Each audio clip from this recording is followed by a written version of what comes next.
Hello folks, it is TIJ Gang and welcome back to the Football Manager 2021 series Conquering the Euro. Today it is time of episode 6 of season 4 with Everton, and today we take on Arsenal against the former manager of Everton, Carlo Ancelotti, who left the club earlier on in the season to join Arsenal, and of course we got the job because he left Arsenal. And then after that we host Bournemouth at Goodison and hopefully get 6 points out of 6 today. But it's been a decent run since you guys have last been with me. You guys are with me for the FA Cup match, which I don't really want to talk about, and that draw against Leicester.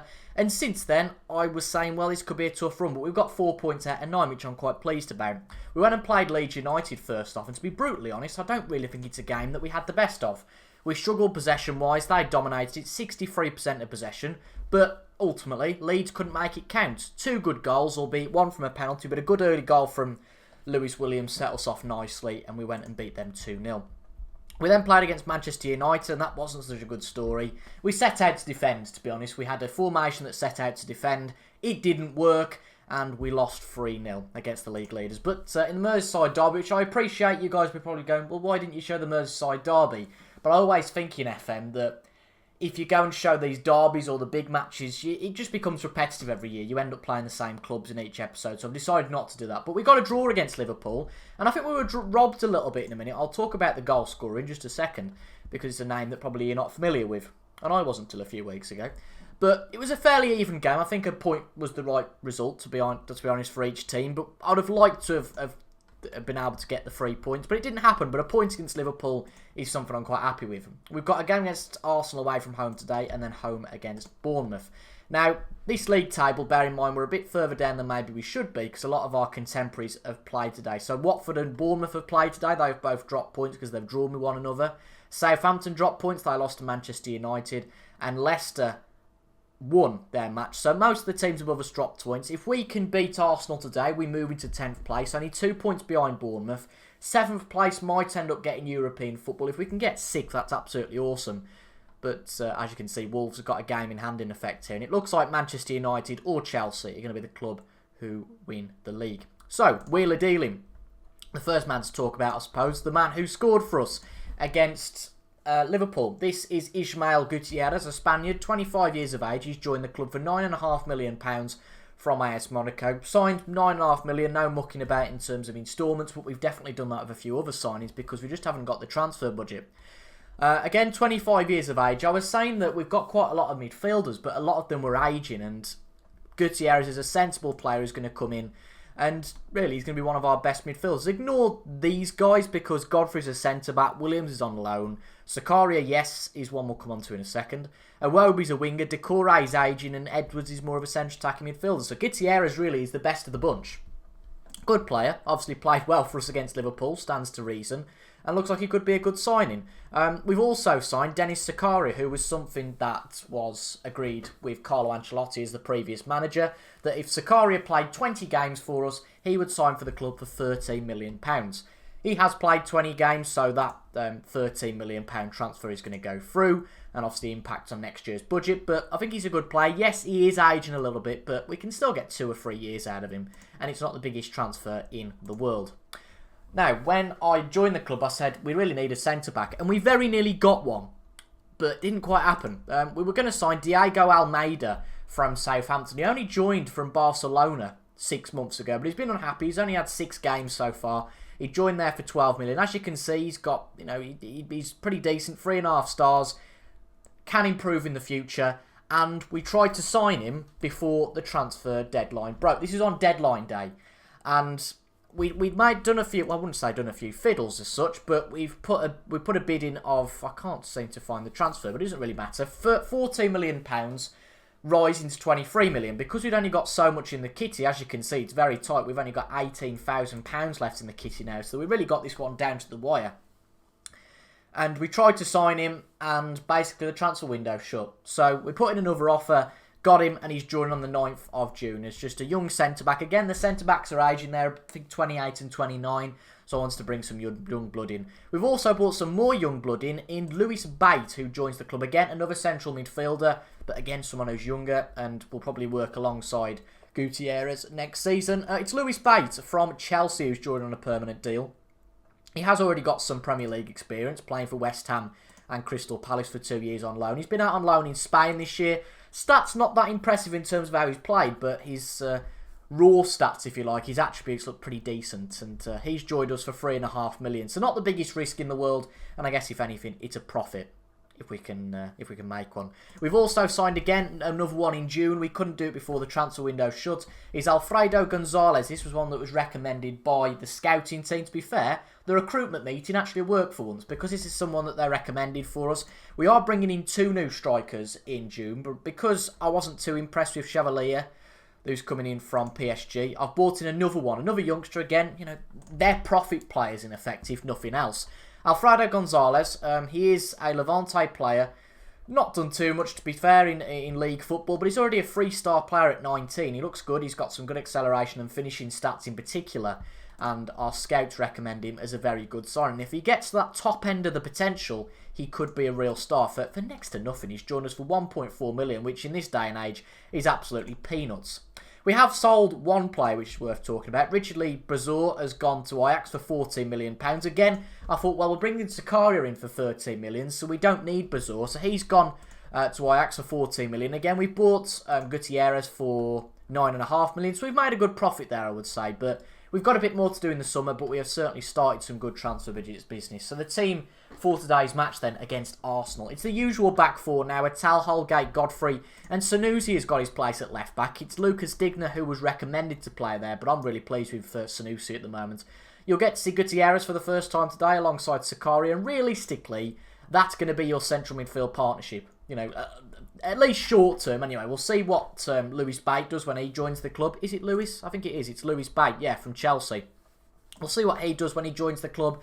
But for now, those are the 2 you'd expect, obviously barring an injury.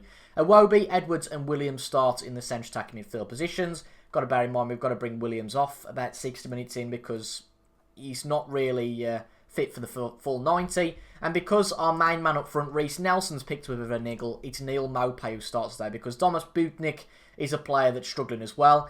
Maupay's third choice is a player that, if you haven't watched any of the episodes on this so far, is a player that I want to sell, because again I just don't see the point of keeping him. He's 29, he's not that clinical, and he's worth 30 million. You know, the kind of ka-ching bells start ringing in your head, but it's not quite happened for us. So we go and play against Arsenal today, a game that in reality you wouldn't expect us to win, but Arsenal are a team in dire straits, it has to be said. They're potentially going to go down this season, but they have got Carlo Ancelotti in charge. He's clearly hoping to keep them up. That would be a real loss of face after being at Everton, wouldn't it? But they've made 4 changes. We make just the one with our previous match against Liverpool. We bring Neil Maupay in to the side. We've been decent, to be fair. I've been quite happy. As you can see, Arsenal down in 15th. And if they lose today, they could be jumped by Newcastle. And it might not be great for them. So a big 3 points we can potentially get here. I think Carlo Ancelotti is going to be quite hungry to get some points, I would say, against us today. Obviously, Everton being his old side. And I'm a bit fearful it's not going to quite happen for us today against Arsenal. But all we can do, play the system we've been playing, which the players, I'd say, have enjoyed fairly decently. We've not really had much of a problem. And our system seems to have been implemented quite well. Again, as I said before, it's going to take a bit of a while to get the players used to this, ultimately. And that's just inevitable when you come to any new club, isn't it, really?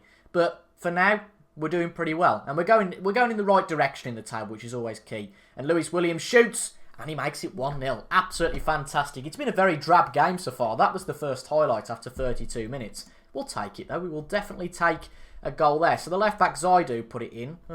Let's play rather than pause.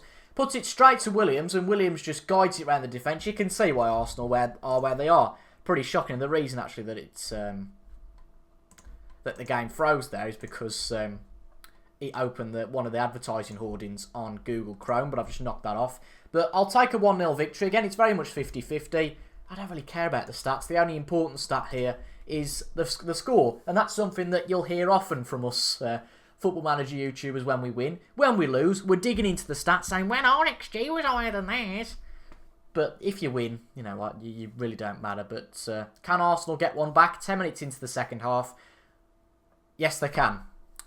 I don't know why I jinx this. Anytime I say that, something happens. A bit like against Blackpool, but I'll shut up. I don't want to say any more, or else I really might shoot myself in the foot. Unfortunately, Lewis Williams is the man that's probably going to have to come off soon. but he's the man who's playing the best for us at the moment. Alex Iwobi on the other wing, he's only on a 6.3 rating. Can he change that? It's Lewis Williams on the ball. What can he do? Short pass forward to Maupay. Maupay back to Sakaria. Sakaria to Maupay. What can he do here? Nice ball through to Iwobi. Can he make it? More than 6.3. See, anything I say, I'm kind of thinking, come on Iwobi, you're on a 6.3. Hint, hint. No, goes completely over his head. Surely, Arsenal aren't going to make it 2-1 here. If they do, I might just cry. Good tackle from Etal. Not really put under much pressure from the Arsenal forward. And we are going to bring Lewis Williams off now. He is a very good player, and I want to protect him, to be honest. So we're going to bring Butnik on for him. Again, we've got the option to potentially put him up front later on. Sakari's not having a great game, so I'll bring Decore on for a bit of experience. But I'd like to get the 3 points. I guess I would take the draw. But given that the sides above us have dropped points today, it would be a good opportunity, I think, for us. But we don't want to push forward too much and lose. It's always that balancing act, isn't it, in football, ultimately. Right, final substitution time then. And I think all we can really do is... We'll put Butnik up front because Maupay's been rubbish, to be brutally honest. Put Iwobi on the left and bring Salkin on the right. He can't play on the left. He hasn't really got that versatility to play there, unfortunately. But Iwobi has, so that will help. But surely we don't lose this. Ooh, it's not a penalty. I get a bit worried when it gets hoofed out and nothing happens because it sometimes means that there's been a foul in the box. Can we get our feet back on the ball and do a bit of a precise counter-attack? I mean, we're back on the ball. That's always good. But this is the sort of position where we're going to hoof it and lose it here. Pickford, don't do anything stupid. He's been better, actually, in previous... the latest run of games. Salkin still... Come on, Salkin, do something with it. Put it wide to Alex Iwobi. Shoots! It's in. There you go. I told Alex Iwobi that he'd be over a 6.3, and in the end, it actually worked. Cracking stuff from Harrison Salkin. I slagged him off a bit there because I'm thinking, come on, do something with the ball. But to be fair, he waited for Iwobi to get into a good position. It was, you know, the Arsenal defence were asleep to let Iwobi have that much space. And it wasn't the fanciest of goals, but it worked. It got past the goalkeeper. And hopefully we can get 3 points now. Or is there another twist in the tail? We've gone back to balance from positive. I think maybe we could have gone to defensive potentially. But let's see what happens here. Coman, can we just keep them out for 5 minutes? That would be 2 times an amenities. Oh, bloody hell. If we concede here, it'd be twice in as many games that we've lost a lead and not won. Breathe. A sigh of relief. No penalty. Thank God for that. Thank goodness for that. Breathe, sigh of relief. Let's tell the players to be a bit more disciplined now. That's important. Just get this win. Again, 3 points is going to be so important to our standing in the league table. And secretly, it's quite nice. For something a bit different, I'd love Arsenal to go down just for a bit of variety. And B, because we've beaten our old manager. And we just say to our old mucker, we go, well, they made the right decision to bring us in. It was a late goal from Alex Iwobi, but they all count. And we get 3 points out of Arsenal. That was great. And I think probably that's what we deserved after all that. So as you can see, in the table, that puts us 2 points behind that group vying for 7th place. We're in a very solid position. And any talk about us potentially getting relegated, I mean, even if Brentford or Leeds win, we're 8 points clear, which I'll certainly take with 9 games to go. I'm very happy with that. Got a game against Bournemouth next. That's going to be the biggest one, actually, of today's episode. You wouldn't think so, would you? But, again, a big game against Bournemouth and another good chance. I think we're at home as well, so that just gives us a good chance of potentially going into 7th at the end of the episode. Well, just to break in the intervening period, this is a cracking result for everyone, including us. Leeds have beaten Wolves 5-1. Shame to see for my previous employers, but now they're rivals. And as you can see, Tottenham dropped points. Wolves obviously lost. So we're not only 2 points away from 7th, but we're only 5 points away from 6th. And 7 points away from 5th. We've got a tough run after this Bournemouth game. We've got Chelsea. I mean, that's a problem, isn't it? We've got Chelsea, Man City and Tottenham all to play. But to be honest, Tottenham are probably beatable. And if we can beat, Bournemouth, West Ham again, I think we should be okay. Bournemouth's going to be the big game, isn't it? We've got Stoke, Watford, Brighton, Newcastle. None of them should really pose much of an issue. Bournemouth becomes, especially after those results, becomes a very, very big match for us. So here it is then, the biggie, no pressure. We're up against the Bournemouth manager. Sorry, I have to laugh. The Bournemouth manager, Zinedine Zidane. This is really Football Manager, isn't it? The team news won't take long. We've made one change. Reece Nelson starts up front. I tell you what, I would never have imagined Zinedine Zidane coaching Dominic Solanke. But I guess this is FM. It's a different world, isn't it? Massive game. Really big game for us today. Bournemouth are in good form. I've just read there. They're third in the Premier League list, the form list. So they're doing pretty special. But I think we were sixth in that form list before the last game. So ultimately, we are two teams in good form, and Bournemouth, it seems, haven't lost in 5, so no pressure for us today. I think we probably take a draw given how this is going, but I think we're either in the early match, we're in the early match, so ultimately, rather than last weekend where we could react to other sides, it's the other way around this week, which I think is only fair, to be honest. You can't have the late game or the early game every week, you have to switch it up for TV reasons. Zakaria then, out to Atal. Atal, not really done much with it, and Gutierrez loses the ball, albeit temporarily. Atal to Zakaria again. Lewis Williams. Zaidu, can he get it into the box? Not really, but he gets it back. Bournemouth being a bit tame with their tackling, to be brutally honest, and Gutierrez puts it just over the bar. I'm very pleased with the way Gutierrez has come into this club. He wasn't really match fit when he came in, so we played a game or two for the under-23s. Shone in those. The under-23s manager, very familiar face, David Unsworth, said that he played well in those matches. And when he was match fit, he came into the team, obviously scored against Liverpool, and he's done pretty decently since, so I'm chuffed for him. Marcus Edwards, into the box. Alex Iwobi gets another goal. He was actually in the team of the week last week, so obviously me completely brashing him and saying he was dreadful. I wasn't going that far. I was just saying that Lewis Williams was the best man of the day. Iwobi not quite so good. But ultimately, Reece Nelson's dried up a bit. He's been injured, so we'll hold our hands up and say that's fair enough. But as long as somebody's scoring the goals, whether it's Gutierrez, whether it's Jordan Pickford, I don't care who it is, as long as somebody's scoring the goals and we score more than the opponent, that really is all that football management is about. It's a results business, isn't it? Dewsbury Hall then, through to Dominic Solanke. I knew that would happen. It's going to be disallowed, but I've got a very funny feeling. It happens in a lot of videos I watch. Somebody talks about a play, gives it all this, says, oh, he's crap, he is. And then they go and score a hat-trick. I mean, not quite that far. I've probably jinxed it even more now. But you get the picture. I can guarantee at some point today, Dominic Solanke, I know he has all done already, but it was offside.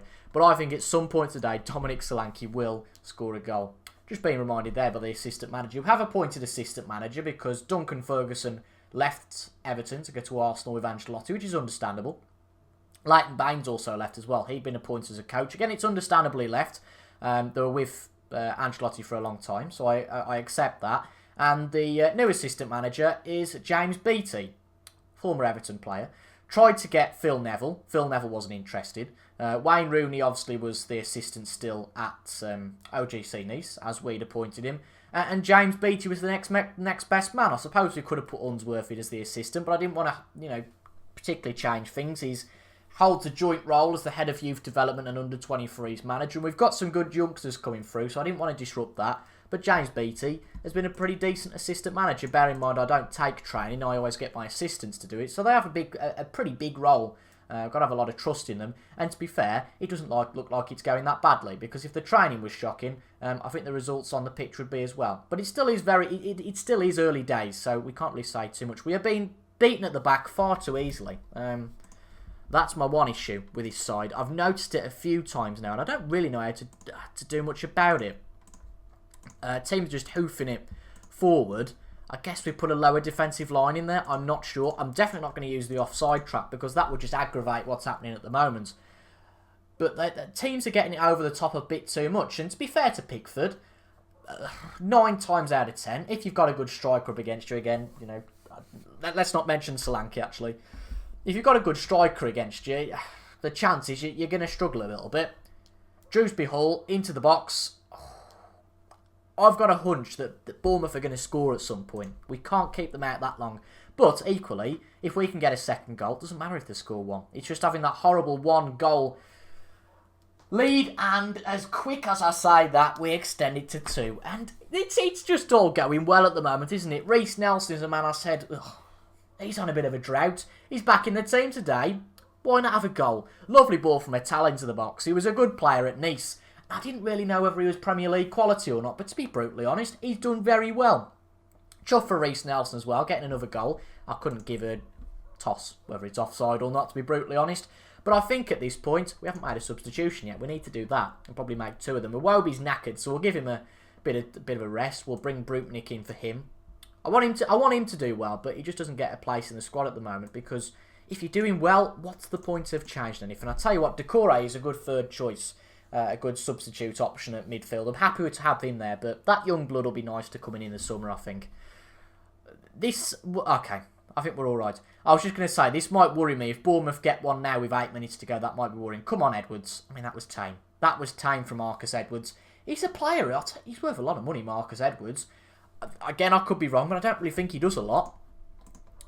And there are some clubs for some serious money.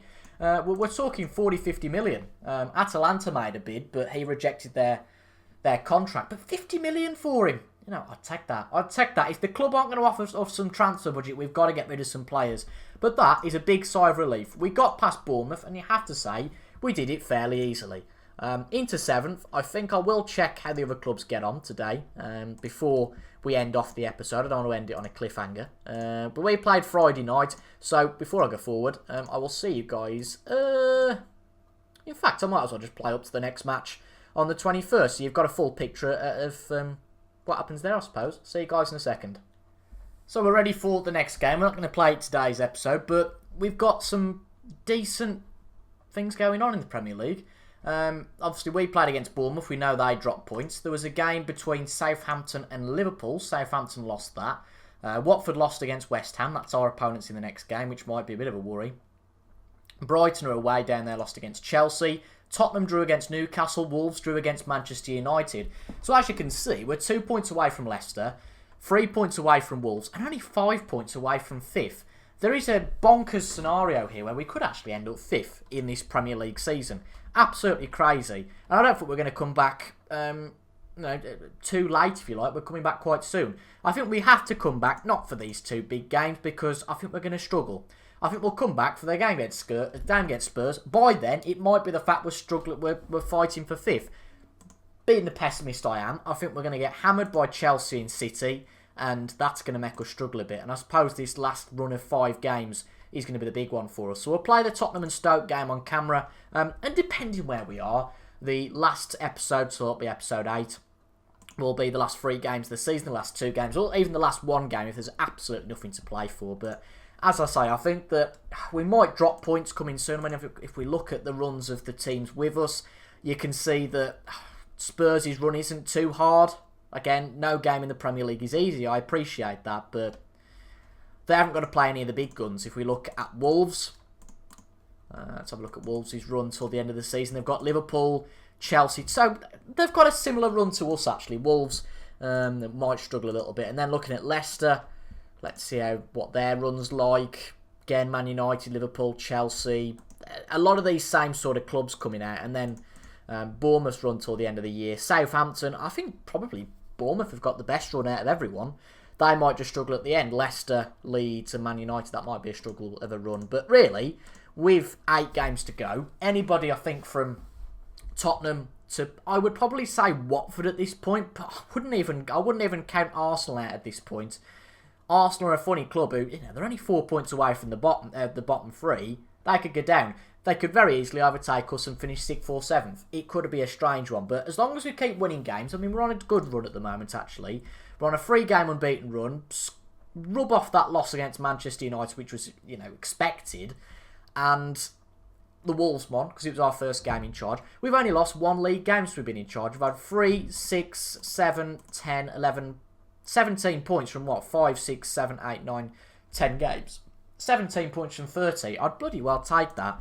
And if we can get that sort of ratio in the next few games, I wouldn't mind that at all. But come back on Tuesday for the next episode. I haven't decided yet. I'm recording these in advance, you see. It's Christmas Eve as I record this. So I hope you've had a good Christmas, etc, etc.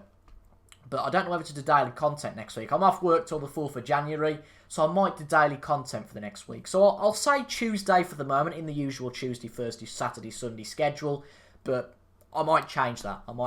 So you might be expecting a video tomorrow as well. But if you enjoyed that, make sure to leave a like down below. Comment your thoughts as well. And subscribe for regular Football Manager 2021 content. Again, I hope you've had a good Christmas. And if you're watching this a little while after, hope you've had a good New Year as well. Thank you for watching. I've been TIJ Gaming, and I'll see you guys later. Goodbye for now.